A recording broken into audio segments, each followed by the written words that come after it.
Finally, it's my birthday month. Hi everyone, welcome to day 2 of journaling series.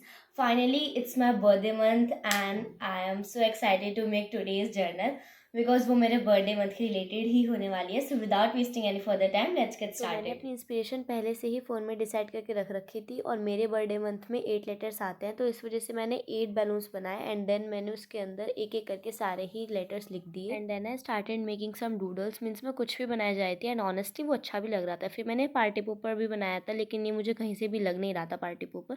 फिर मैंने एक cake भी बनाया एंड देन मैंने बहुत बड़ी सी कैंडी बनाई एंड ये कलर करने के बाद ऑनेस्टली मुझे बहुत टेस्टी लग रही थी देखने में. फिर उसके बाद थोड़े से और डूडल बनाने के बाद मैं कलर करना स्टार्ट कर दिया था एंड मेरा मन था कि मैंने थोड़ा सा पेस्टल सा रखो, बट पता नहीं क्यों ये हो ही नहीं पा रहा था बिकॉज मेरी शीट्स थोड़ी ऑफ वाइट कलर की है एंड इनका थोड़ा फैब्रिक सा टेक्सचर है. एंड देन थोड़ी ही देर बाद मेरा जर्नल कंप्लीट हो गया था क्योंकि ये बनाने में बहुत ईजी था एंड ऑनेस्टली मुझे वाला थोड़ा अच्छा नहीं लग रहा था. तो yeah guys, that's it for this video. I will see you next time. Bye.